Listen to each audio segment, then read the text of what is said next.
time. So be sure to grab your tea, grab a seat, and tune in to Miss Liz. Tea time, making a difference, one cup at a time. Tea time, yeah. Tea time.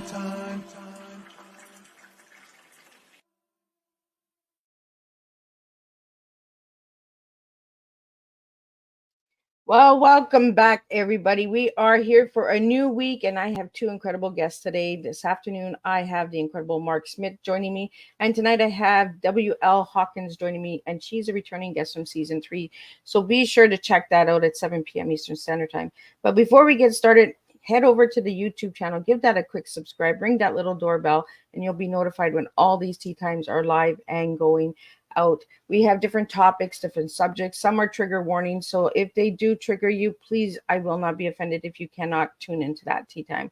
But today we have an incredible guest here. We have Mark Smith joining me. He's a former wrestler, author, recording artist, and he's a father. We're going to talk about a lot of things, and we're going to bring in the Bubba, because I might just have some time where my tongue is just a twisting and a turning, and we're going to bring in the Bubba sister today. We're going to have some fun, we're going to have some laughs, we're going to have some jokes, and we're going to just sit back and have a good strong cup of tea. And if there is anything that you would like to know about Mark, and I haven't mentioned it, please go and check him out on my Facebook page, all that good stuff. But before we get started, here's a disclaimer, and then we're going to give you a little bit on Mark, and then we're going to get Mark in here, and he's going to spill a good strong tea with you all today. Disclaimer for Miss Liz's Tea Time live show. Miss Liz myself is going live using StreamYard. Before leaving a comment, please grant StreamYard permission to see your name at StreamYard.com. Please be advised that the content brought forward for any Tea Time show hosted by myself, Miss Liz, is always brought forward in good faith. However, may bring forward dialogue and opinions that are not representative of my platform. The facts and information are perceived to be accurate at the giving time of airing. All Tea Time guests and audience participants are responsible for using their good judgment in taking any action that may relate to the discussion. The content brought forward may include discussions for some where they may be emotionally at risk. It's significant to know that this show is engaging in discussion forums only to offer and inspire awareness and connection, and is not providing therapeutical advice. If you have any questions about the disclaimer or the panelist discussion, you may freely contact me, Miss Liz, through my email at bookingmissliz@gmail.com. Moving forward, should you choose to voluntarily participate in today's show in any aspect, I myself, Miss Liz, welcomes you. And should you decide that the show is not made for you at this time, I respect those wishes and will see you at a later show at a later date and time. And again, this year, following like last year, all tea times are on Thursday, unless it's a surprise tea time or a rescheduled tea time, which will be done on a Monday or Tuesday. So now a little bit on Mark. Well, Mark grew up in a broken home with an abusive dad, reverted to sports, and was due to report to spring training with the Atlantic Braves. He was attacked and lost his ability to pitch. His future would be pro wrestling and divorce. After another catastrophe, I know I'm not saying that word right, he stepped into a church, became a minister, a husband, a father, and a multiracial family of 8. Was raised in a community in rural Georgia. Racism was present and prominent in the Deep South. Married 30 years to Brenda, now living in Tennessee, USA. So let me get Mark in here, and we're going to spill some good strong tea together. Welcome, Mark. Now, did I get any of that right or wrong? Like, No, you did well. I mean, what amazed me was the fact that you got out all those words. With my Southern accent, the show would be over just for me doing that disclaimer. It would take me that long to say those words. I mean, my gosh. It's catastrophe. Just let you know. See, you know what it is? It's because I pronounce letters instead of the sounds. I do that all the time with my dyslexia, and that's why I have pronunciation issues, right? Because I pronounce the letter as I see it, right? Well, sometimes I get my syllables wrong, so it's okay. So anyway. Well, there we go. We're even, right? All right, there you are. Yeah. I'm a Bubba from southern part of the U.S. in the state of Tennessee, where Jack Daniels is made, and the Grand Ole Opry is alive, and country music is alive, and all that. So we have a twang, and like I said, it was amazing just hearing you go all those words. That would have been a 45-minute sermon. All right. Maybe that's something I could do in the future as a sermon. There you go. I'll loan you. Oh my goodness, we're not having. So, Mark, I think we're having a little bit of technical issues here. We're having like some little glitches there. I don't know. The little worms are in here. It was just in on my you. in my tea again. I'm not sure what's going on. I moved my head, so I was flowing well. I don't know what was going on. No, it's okay. Now, let me explain to the audience. Okay. Number one, I'm not the best looking guy in the world. In fact, I look better with a blurred screen. Okay. So that helps. If you're angry with what you see, my daughter and son-in-law got me one of those circle light things or whatever, and I've got it on the big ring light. Yeah. And there used to be a kid's show back when I was a little guy, back in the Stone Age, and it was called Romper Room. Oh, I remember that. Well, those circle lights remind me of Romper Room. I really bad want to look in the middle of this light, and I see Joey, and I see Richard, and I see, stop doing that. I want to do that, So anyway. We're kind of giving our ages away here by mentioning these oldies, right? But we need to bring these oldies back. Yeah, I remember Bozo the Clown and all that. Nowadays, you realize how many kids would be going into therapy if Bozo the Clown was still going strong. They'd be yelling, yeah. Uh-huh.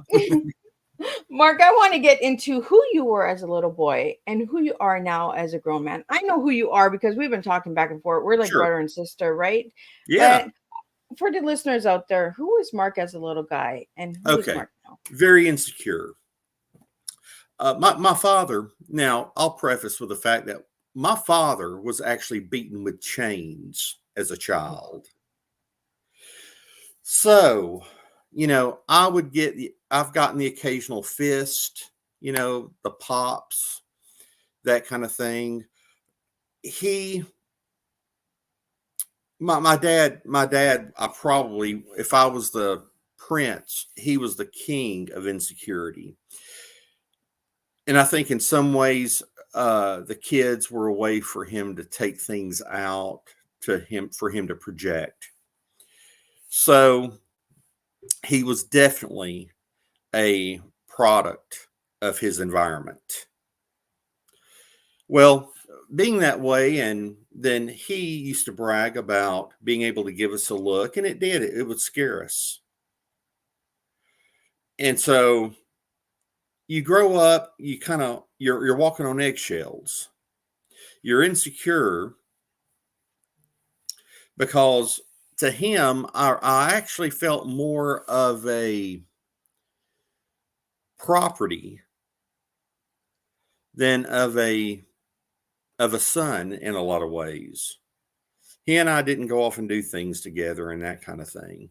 One of my brothers, he did, but with me, no. But I was the youngest of 5.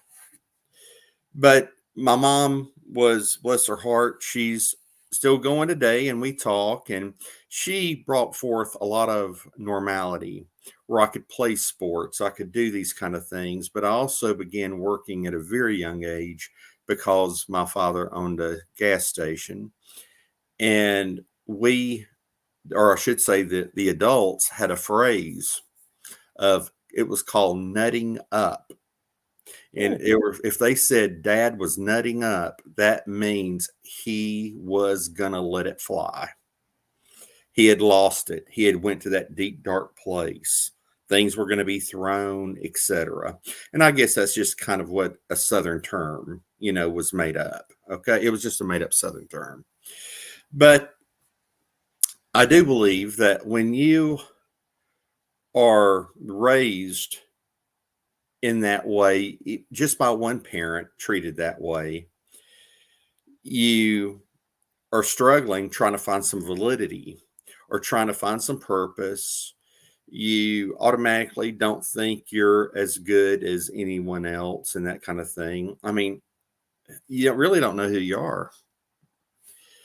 So sports was my outlet. I could throw a a baseball 94 miles an hour. Oh, wow. And played a little ball. And it was actually, I've had two stepdads in my life. Stepdad number one said, you ought to go to this tryout. And we were watching an Atlanta Braves game, the team from Atlanta, Georgia. And they were going to be having a tryout in North Carolina. Well, he talked me into it. I went. And in fact, I actually, about 2.5 years ago, spoke with the guy that actually tried me out. I told him what all I did at the tryout. And he said, well, Mark, I got to tell you something, brother. I said, what's that, Mr. Rod? He said, I've got your file in my attic. I mean, in my attic. I said, what? He said, no kidding.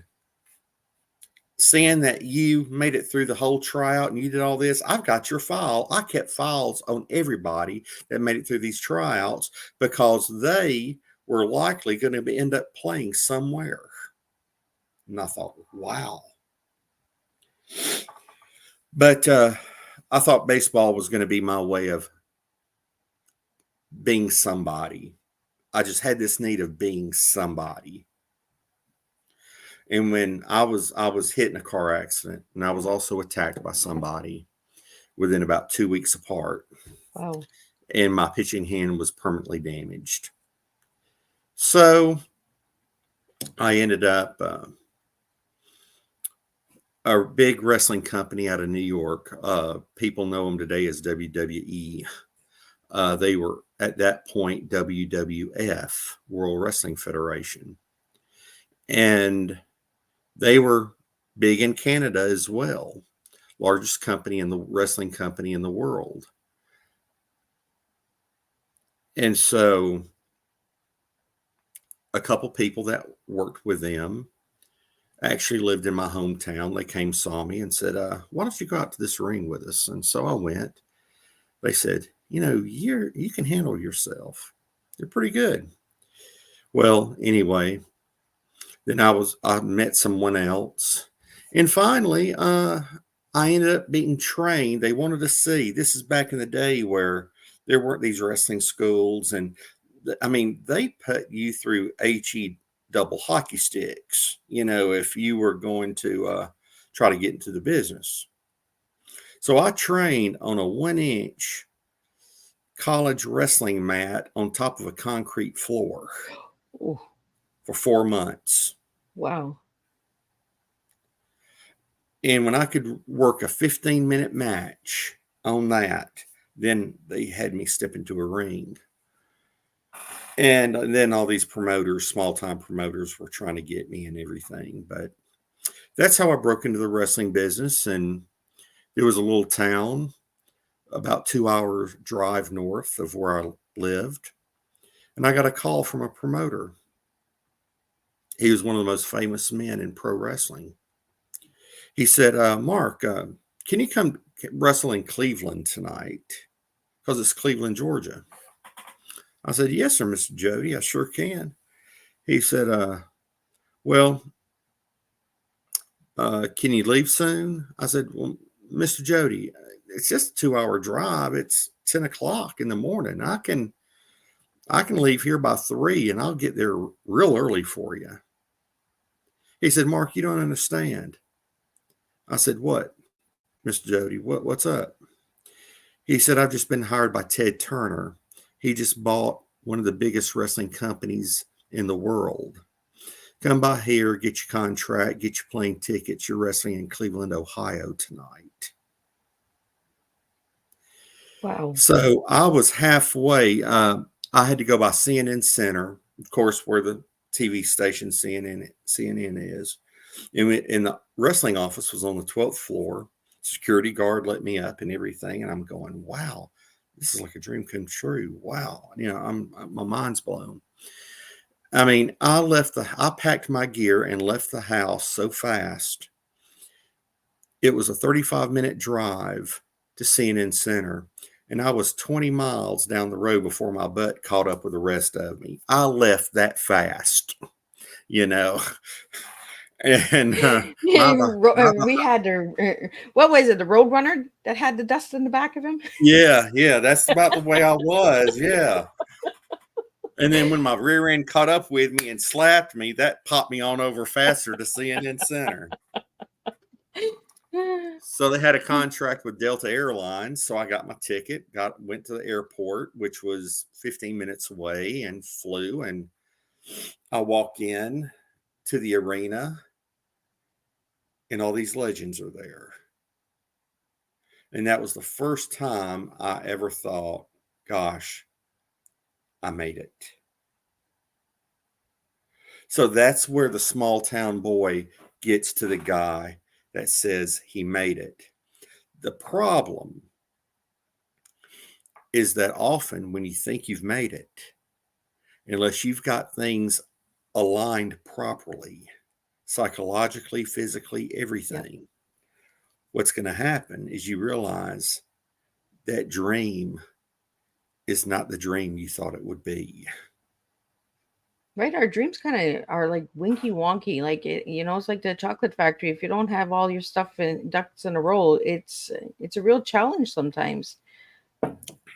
Yeah, I mean, leaving the wrestling business, I was going to prison for 20 years. Mark, I didn't know that. You didn't tell me any of that before. Yeah, I was going to prison for 20 years because of steroids and stuff. And a sheriff in Spalding County, Georgia, gave me a break and gave me a lease on life. And so I never had to report. Well, that's good. And so that right there, I saw God working. I mean, it was crazy. I've been privileged, and to the listeners out there, I would say to each of you, sometimes you have to look for it. The evil in this world is going to have you convinced that you have not had a fair shake, or life is against you. You'll never make anything. I mean, there's just a lot of lies. I mean, every time we see an advertisement on TV, if we don't wear this, eat that, or do this, then we're a failure. That's basically what they're selling, the fear of failure. Yeah. And I still don't know what the Pepsi generation is. I tried to find it. I couldn't find it. And I found the steroid generation, never the Pepsi generation. But anyway, but Mark, I just want to stop you for a second. We have a question here. You said when you got into the stadium with all of the legends, yeah, you had this feeling. They want to know if you could describe that feeling in one word.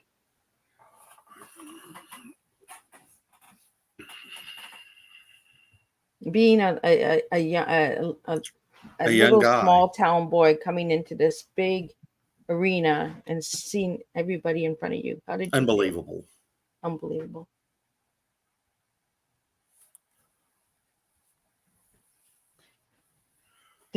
Mark, at that time when that happened to you, did you feel like you deserved that experience? Probably. And it's because I was so self-centered that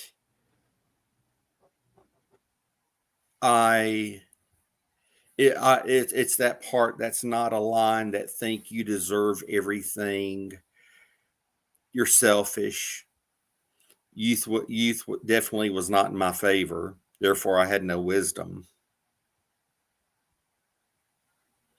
So it's kind of like these stars, movie stars, or especially musicians that make it so fast. And then they're all of a sudden, they look around and go, what do I do? I'm here. What do I do? And the only thing you do is you follow the crowd. And for that, it was, marijuana, cocaine, all this other stuff. It was prevalent. It was around everywhere. And then the physical pain. And so you learn from the other guys how to deal with it. And there were some clean ones. But boy, the drugs were there. The drugs were there. And the fans would give them to you. Wow. Yeah. Wow. See, these are the stories that we don't hear, right? And Mark, when I seen your story, I was like, I need this. I need to hear this story. Wrestling with the demons. Mm-hmm. What demons did you wrestle with besides the wrestling? Yeah. Right. Demons. First wife left me. I found a positive pregnancy test in the trash can. Did not know. I still don't know what happened. All I was told was things are taken care of. So I don't know if I was part of a child being aborted. If that happened, I don't know. Destroying relationships, being willing to hurt anybody at any time. And if it's in the ring, being willing to hurt anybody at any time for basically any price.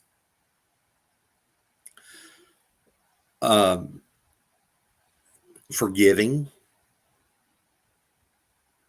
Of course, with that, you're talking about carrying grudges. Yep.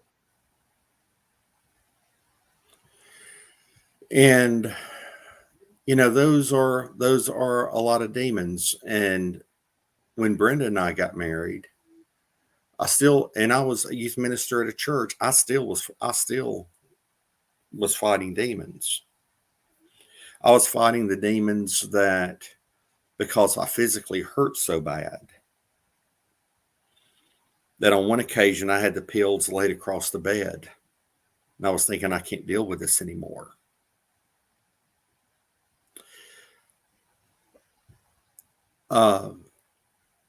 The demons of feeling like my best years are behind me. Therefore, what do I have to live for? And if it wasn't for the love of the children and Brenda, I wouldn't be here. And I want to get into that story of Brenda and the children, but I want to get into, because I asked you for your T and you gave me trust enables action. I want to get into the T a little bit. And I think that's going to flow into Brenda and the children, because we were talking backstage, and I think it's truly amazing what you do, Mark, for these kids. But why those words? What does trust enable action? Well, trust. I think everyone, and I'm not Bible slapping here or anything like that. I think everybody needs a foundation, if that makes sense. They need a foundation. I mean, after all, in a sense, we do have a foundation. Not everybody goes out killing everybody. I mean, if you think about it, whether it's the Bill of Rights, the Constitution, you think of just laws that we think are so simple, everybody ought to know them. There had to be a foundation for man to feel like those laws needed to be laws. So we actually do have a foundation. Some people don't want to admit it, but we kind of do. See, they're afraid if they admit there's a foundation to who they are and what they should be, then that creates accountability. Right? And we can't be doing that, can we? Isn't that a hot spot there? Accountability. Right? I feel like I see every day that accountability is something that people try to run from the most. Which really, accountability is actually more freedom. Think about this. You're in class. You're in school. They say, okay, the rules. Don't talk while I'm talking. Do your work. And take notes. That virtually says everything else is open. Yeah. You do that, and then you're not having in-school suspension. You're not having all this stuff. There are no consequences. Why? Because you just followed us. You're accountable for just a few things. People spend, it seems like they spend so much time and effort running from accountability, when accountability can be freedom. And trust for me was I felt like I had dug myself into such a hole that there was only one way out. And it was, I was going to be lowered into a hole. But I said, okay, big boy, you up there?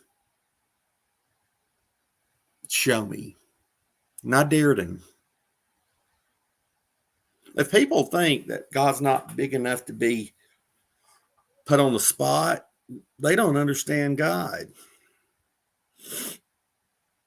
I was on a podcast not long ago, and they wanted to know about, can you wrestle with God? And I actually said, yes. I read up on it. Yes, you can wrestle with God. And if you think about it, that's about the closest you can ever be to him. Because it's like in a ring. If I'm back in a corner and you're back in a corner, and there's this 18 foot of distance, you really can't get into one another and go at it. But if you're wrestling, you're probably finding out more about each other than any other time. Right? The Because relationship with God is a wrestling match. There's total exposure. And what it's also doing is, when you're in that wrestling match, you're showing your vulnerability. And so trusting in that way, began saying, okay, if you're actually changing me, you know, I'm seeing things happen. If you're changing me, and you're also using other people to do it, to give me the guidance I need, people that I don't even know, man, okay, you're doing this. So if I trust, and all of a sudden the grudges started going down, the hate started going down, this stuff started going down. Well, when that stuff starts going down, the love starts going up. I actually said a prayer one time. I was in a group of people. Brenda was beside me. We had gone out maybe for 4 months. I said, all right, God, curious, am I ever going to get married again? If I am, I need a sign. All of a sudden, this woman poked me in the back. She did. She said, son, I have a word for you. And I thought, you poked me in the back again. I'm going to have a few for you.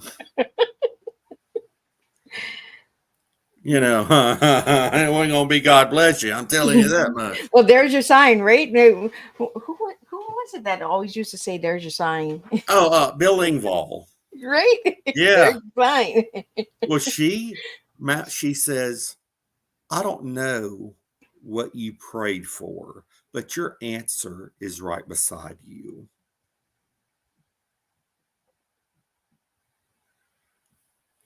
I said, okay, message received. You can stop poking. You stop poking. Yeah. And so that is actually, I mean, that really happened. I was getting people poking me all the time, telling me something. And I'm thinking, crap. And everything they're saying is right. Everything they're saying happened. So how did Brenda go from the poking Brenda to the wife of Mark? Well, this woman that poked me now, her hair had gone through gray, white, and it was past blue into purple. I figure she was Abraham Lincoln's prom date. Okay. Now, how did Brenda become my wife? Okay. We were just continually going out some, and it got to be just a natural thing. We knew what time we were going to go out and everything like that. After a while, you just stop asking. It's just a normal thing. It was that way for both of us. And she looked at me one day. She says, "By the way," I said, "Yeah." She says, "I've been doing a little talking to him too." I said, "Him?" She looked up. I said, "Okay." She said, "Yeah, I feel all right about marrying a minister." Well, then, doggone it, I get a letter from a school in Iowa that wants to give me a free ride. And we end up getting married after only dating each other like 6 to 7 months. Wow. Because if we go as a married couple, we get more benefits and everything. And we already knew we were going to get married. So might as well just bite the bullet. Just do it. Do the Nike. Just do it. Just do all right, it. Nike. I want a free pair of shoes because of that. All right. Nike, if you're listening, or anybody that knows Nike, get the man a pair of shoes. I need some shoes. Okay. I hope that was pitiful enough. I need some shoes. Anyway, but so, we had some fun with it. When people said, when y'all get married, about time for y'all to tie the knot. I said, "Yeah, your invitation is actually in the mail." "Really?" I said, "Yeah, Brenda's pregnant." She wasn't. We had so much fun making people think we were getting married because she was pregnant. And we loved it because it just ticked off our families that we would say that. That just made it more fun. Anyway, so we did. We actually Mike Curb with Curb Records. Some of his people heard us. That's where we were doing concerts all over the place. Chicago, up toward Minneapolis, also in Indiana and all these places. And we would go to Florida and do some Texas, blah blah blah blah blah. And if it wasn't for the concerts, we couldn't have eaten. We probably wouldn't have been able to afford to eat, really. But that's the story. And Brenda she tells me today that even back then, I said, "You know what? We're going to be foster parents one day." So that's that story. Well, because you were telling everybody you were going to have a baby, so you had to have a baby eventually, right? I guess so. We didn't know you could have babies in courtrooms, though. We didn't know how that worked. Well, and that's the difference of, the different families out there that we don't talk about, and people that adopt. And we were talking about this before we went live, and that's why we were a few seconds late, because we got into a nice conversation in the back, Mark. And I think for the listeners out there, we need to bring that to the table, right? Is the difference that you make by adopting a child. We were talking about them not feeling like a trophy and property. Let's get into that a little bit, but I want to get into how you got your adopted children. Well, what happened was, as I said, Brenda told me years ago that, I don't know, 20 something, 30 years ago almost now, that I'd mentioned about fostering. And I really didn't understand fostering. What happened was we were serving in a church, and these kids came in that we had never seen before. Found out they were in the system. Found out that one of them, or a few of them, lived with a woman that put a padlock on her refrigerator. And we thought that was pretty bad. These kids would get $1 a day allowance. And another foster parent was, if they went through McDonald's or anything, they would not be like a parent and pay for their child's meal. They would make the child pay for it out of their allowance. Wow. And so we started hearing these things, and man, it was really bothering us.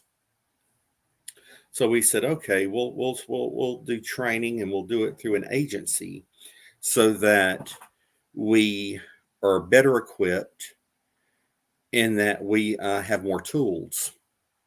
So we did that. The first girl we ever had, it was a girl, 15 years old, with 2 babies. Not twins. She got pregnant the first time when she was almost 14. Well, we taught her how to be a parent. We also were like grandparents to the children. The girl ended up graduating high school, which she was not. They were not thinking she was going to do it. And with a decent grade point average, she could have went to college, decided not to. The judge told her that she should not have her kids back, but by law, she was able to get them. She had to give them, or the kids. Well, she lost the kids in a year. Well, someone else adopted them, because once a kid cannot come back to your house. And so, come to find out, we had more pictures of the children than anyone else. So we actually are in contact with a family that adopted those kids. Oh, that is cool. Another one is that a girl that had been through in this region, had been through every home, was with us for like a year and a half, 2 years. We were actually talking adoption, and she was a hellion and a half. I'm telling you what. Well, she finally one day said, I just want to leave. I said, well, now think about what you're saying.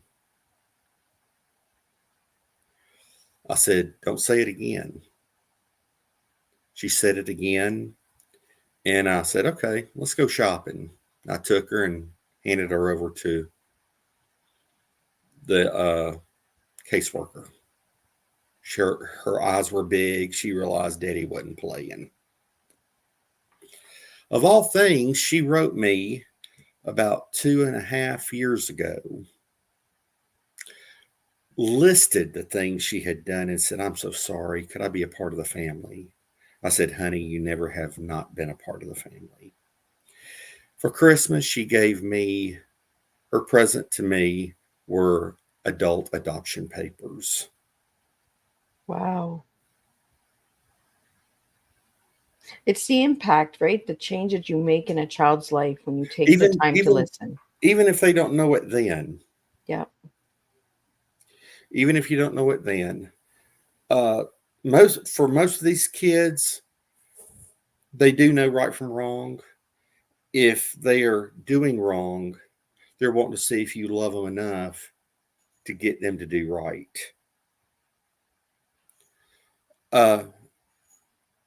You do get some really sad situations. We had a situation where a girl was raped by her stepdad, and her mother was laying there watching it in bed. You get the sad stuff. You get the physical abuse. You get the kids that when they're brought to your home, and you met them, a couple of them today, that all they had was a t-shirt, one t-shirt, one pair of shorts, and a pair of flip-flops that were 2 or 3 sizes too big. That's all they had to their name. Wow. But the thing about fostering is, don't go into it baby shopping. Right? If you can do it in love, do it. If the parenthood is going to come about, it will come about, and it will come about very naturally. As I told you earlier, in the States, when you're in the system a year, they want that child to be adopted. Well, I'm sorry, nobody's telling me I've only got a few months to decide if I'm adopting a child or not, if I'm going to make that change to our family. It's going to be on me and Brenda's time. Yeah. And that's why things have worked out so well. Right now, we have 3 biologicals, we have 5 adopted, we have a Caucasian, 2 Hispanic, 1 African American, and 1 American Indian. So, when they ask me my race, I just check all the boxes, because when our African American son Jefferson, when we raised our hands, and said we would, take each other and make the vows, he looked at me and he said, "Dad, you're black now." I said, "By Lord, I am." So, he came up with this on his own, and he says, "Guess what else you can do, Dad?" I said, "What?" He says, "'Cause you're black, you can see in the dark." I said, "What?" He was just cracking jokes. And He's got a good sense of humor. oh yeah, they do. They have great senses of humor. And we've taken them to Florida, to all different states and things. They've traveled. They've met famous people, which is kind of cool. They've met some guys I used to wrestle with and so forth. And every once in a while, I'll go down and help train a few wrestlers. And I may take them with me just to. So are you still wrestling, Mark? I actually am thinking about doing a 2 or 3 match farewell tour. That's with 2 hip replacements, a knee replacement, bone spurs in my thoracic and cervical areas, with over 30 concussions. Yeah, I mean, I'm thinking about maybe doing 2 or 3 more matches for a goodbye. Oh, wow. So I found out that you're a recording artist when I did some of my research. So where does the recording artist come in? Well, what happened was, when we were in Iowa, we began getting heard by some, not only churches, but people that had recording studios. So then we began on a local level. We would, to not infringe on copyrights, but do different songs and only do certain amount of copies of certain songs. Yeah. And then, to also not infringe on copyrights, what we would do is it would be by donation only. Brenda and I never charged to go anywhere. But one time, and I'll tell you this, in Chicago, we were poor. We had to eat hamburger helper without the hamburger. That's no joke.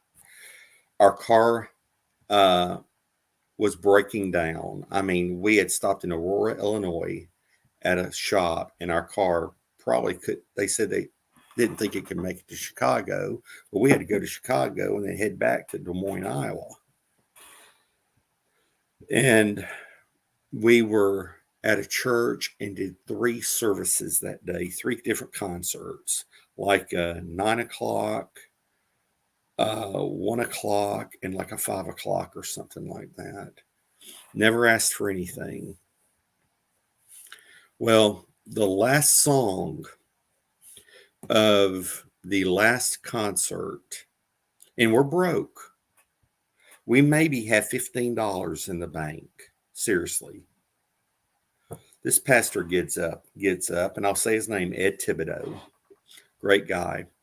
Ed gets up and he just tells them, he says, "Folks, I think you ought to know something."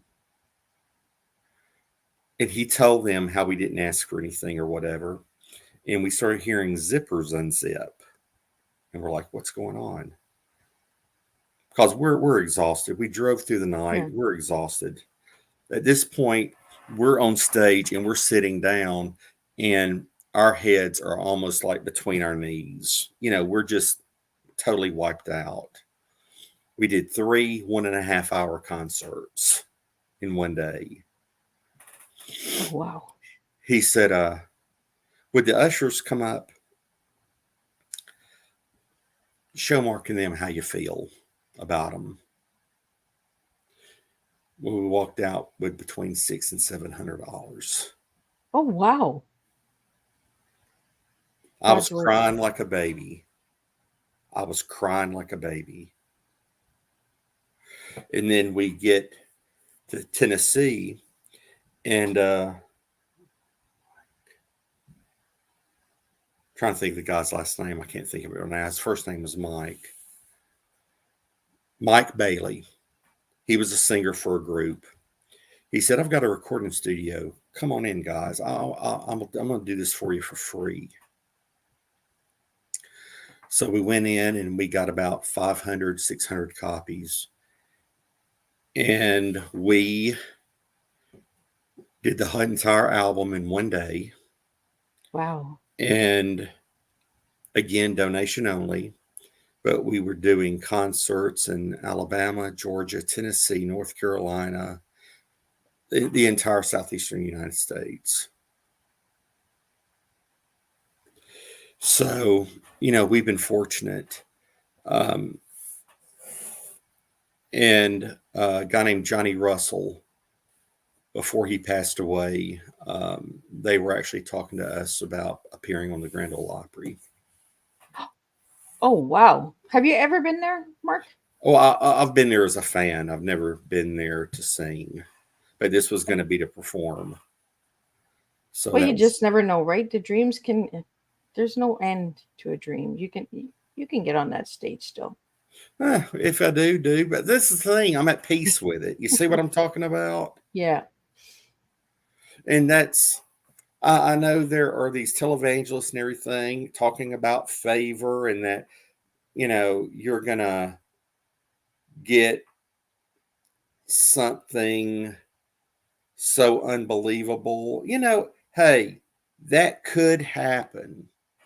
But I'll tell you what, if you've got that T for the trust and you've got it there, that aligns everything else. With trust, you are enabled because you can build relationships. And with these relationships, you have no idea what's going to happen. I mean, when there's trust in your world and you can make relationships, that enables the dreams and the different things that you never thought of. It enables them to happen, and it enables other people to bless you. It really does. And it enables you to bless other people. There's something about that phrase, pay it forward. Right? Yeah. And Mark, the trust, the enable leads to the action, right? The action and the steps that we take. Yeah. You hear the word action and people think it's just move, but it's also the way that we treat people, one another, and how we bless one another and how we take the time to listen, like you've done with these children that you've adopted. And Brenda poking you in the back and saying, what, one day, but I really think that your story is really incredible, Mark, because you bring real raw to the table and you say, what, just give it a try, just do it. We go right back to just do it, just try it, just make that effort. uh we have a question here about your book, Wrestling with the Demons. Mm-hmm. How did you get the title? Well, really, it took maybe 3 minutes. I was just mulling over in my head. My wife Brenda and I were talking about it, and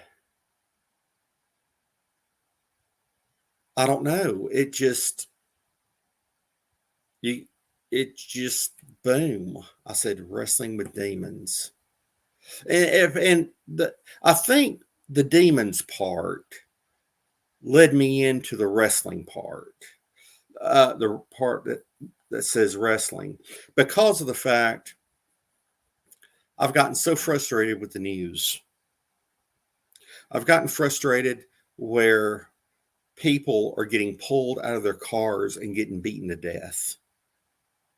In the city of Chicago, Illinois, 40 carjackings a day. Why are people walking into schools and shooting kids for no reason? we're hearing more and more stuff about child abuse nowadays. Child abuse. You turn on court TV, somebody's on trial because a kid was abused and perished. My gosh, if we cannot see the demons that are acting, and I'm talking about, like, what are demons? Right? They can be those feelings of insecurity, those feelings of fear, those feelings that I got to strike you before you strike me. Just pure anger at everybody and everything. Look, those are the kind of demons that just tear people down. And I truly believe in my heart of hearts that we're seeing that happen. I have a son that he's high functioning, but he is autistic. There's definitely some things that, are not what we might consider normal. Okay. I mean, he and I've talked about it. I'm not, because the reason I talked to him about it is because I didn't want him to get down on himself. There's some things we can do. There's some things we can't do. But he asked me, he said, Dad, do you think we'll ever see a World War III? And I said, son, I kind of think we're already seeing it. But it's starting from it's not a bomb coming from another country. It's starting from the inside. What's worse than people turning war or turning to war on themselves? Yeah. Right. I'm seeing society hate itself. And so when I saw that, and I said, my God, at what I'm seeing, what's really going on? People are killing other people because they're wrestling with their own demons. It took me 3 minutes to come up with that. And that's how the title progressed. Well, I think when I've heard the title "Wrestling with Demons," I got an empowerment from it, because Really? we all have demons within us, right? If we're taking accountability and responsibility of ourselves, we all have fault in us because we are imperfect human beings, and we all wrestle with the faith and understanding, right? And Mm-hmm. we question God a lot. Why is this happening? Why did you put me here? How come I know this person? Why did this person come into my life? So when I heard the title "Wrestling with Demons," I understood it as an empowerment of, what, I'm wrestling with my demons within myself, but I'm also wrestling with the demons of the world, the demons that are not spoken about, The evil. Yeah. right? The evilness that's out there. And I'm like you, when you listen to the news, you get angry, you get frustrated, you're disgusted, right? Well, Because I hate it. I mean, in the United States, a few years ago, just outside of St. Louis, Missouri, was a small town, Ferguson, and its citizens was burning the town, and the looting and things that take place. I believe looters are opportunists. Okay. But if we were to actually try to love our society,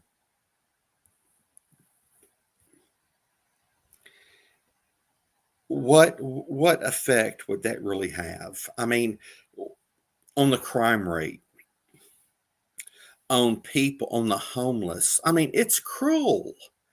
I mean, I know, we hear it every day. It's on the news every day here in the United States, that with people flooding into the United States the way they are, it's not that anybody's scared that, oh my goodness, this we're going to get overpowered by another society or anything like that.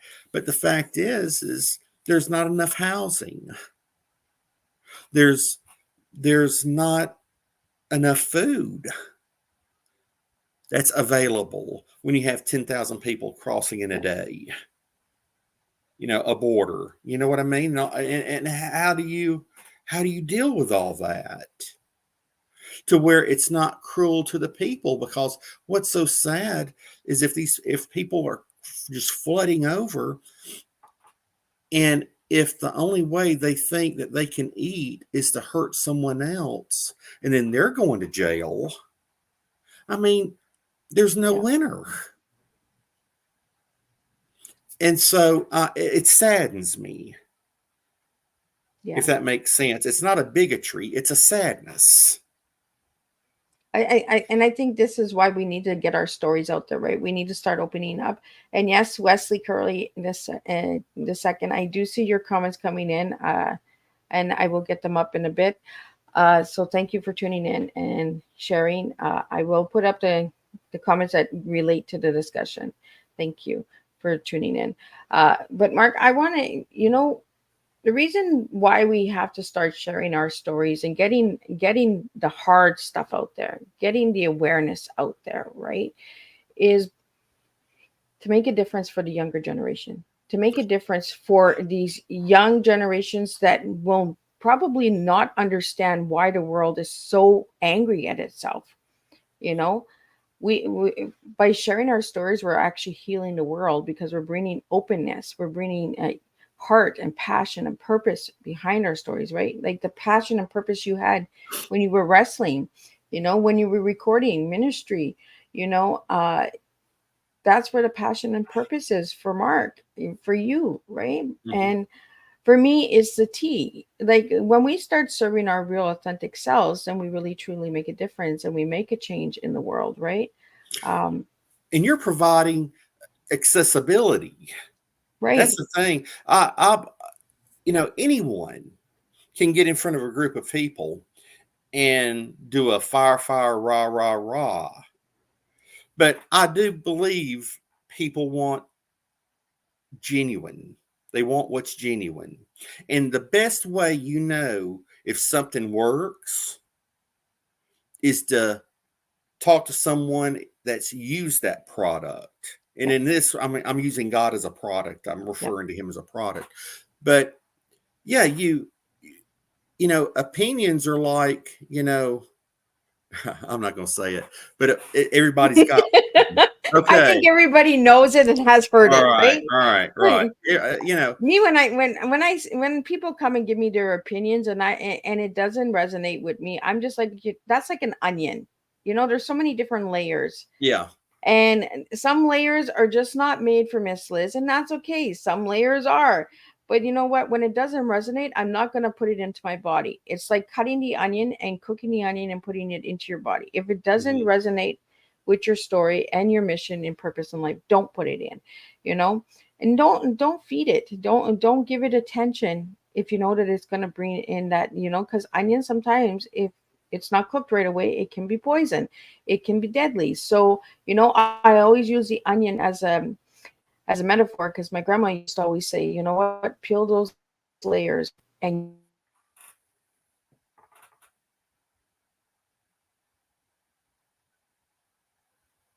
I lost you for a second.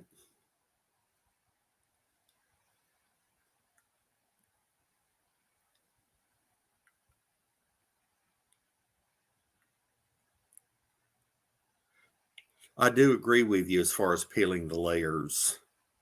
I do agree. And Liz, you're frozen right now. I can't hear you.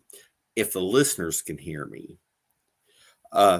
To all of you listening, number one, I want to say I appreciate you doing so. And I hope I haven't been a waste of your time. If there's one thing I want you to remember today, that is, God doesn't make junk. And if you don't know your purpose, you will.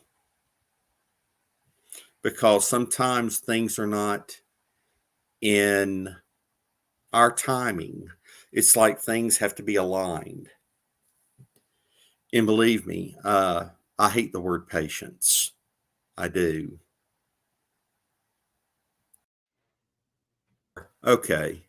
And you know what? We had some little ringworms that were playing with Miss Liz's stuff again, and I kind of went down the ring hole. So, Mark, I'm back. Can you hear me? Yeah, I can hear you great. So, I just want to let you wrap up and give your final message to the audience and listeners Okay. out there. Now, Wesley, I on the gl- again. when you were out for a second, was I still on or was I out? I think we were both in the ring hole. I think we were talking about Okay. the onion too Okay. much and they didn't like the onion. But, Okay. you know, technology, right? And Right. that's what it is when we're podcasting and live shows. We have those glitches, but we just Right. got to come back and Yeah. we got to bring our best to the Well, I table. was So, trying to fill the time, so I just I didn't know. What I was saying was very real, very truthful. Uh, those of you, if you did hear me, I apologize. I'm going to repeat, and that is, if you could walk away with one thing today or a couple things today, what I would like you to know is that God never has made a piece of junk. And I don't want you to ever refer to yourself as junk or to think of yourself as junk. If you have you do have a purpose, but if you don't know what that purpose is, look, take a moment back and reflect on things. Pretend you're looking at a movie screen. Maybe there are some cues we may have missed along the way. Or maybe yet you just haven't gotten that answer yet because things have to be aligned in the right timing. I would not have, a book 20 years ago was not in my future. But remember about wrestling with our demons. That is number one, it's okay to admit they're there. Don't ignore them. You'll never, ever win that battle if you ignore them. And the positive thing is this, just like in pro wrestling,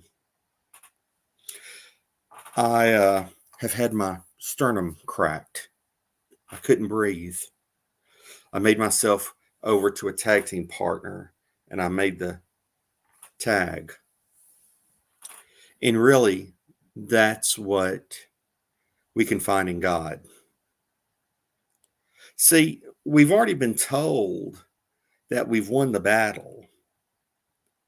So why don't we just let the most powerful of the tag team, which is him, why don't we let him in the ring and let him do his thing? yep. It's okay sometimes to let go. Those hurts, those demons, hey, you take care of them. You take care of them, and guess what? I got the victory. We all want to win. There's no reason we should lose. We will have those ups and downs, that's for sure. But you're loved. Number one, I can say, those of you I've never met, I love you. And this young lady over here loves you too, because she's helping provide these things. She wants to see you lifted up. She wants you to know in those darkest hours, you can say, okay, I know I'm loved. I think love's the greatest thing we have. And last time I read a Bible, it said God is love. Now, that ought to tell you something, right? So, folks, know you're loved. And today, let somebody else know you love them.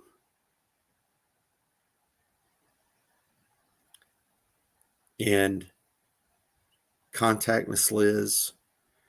If you want to talk, I know she would talk to you.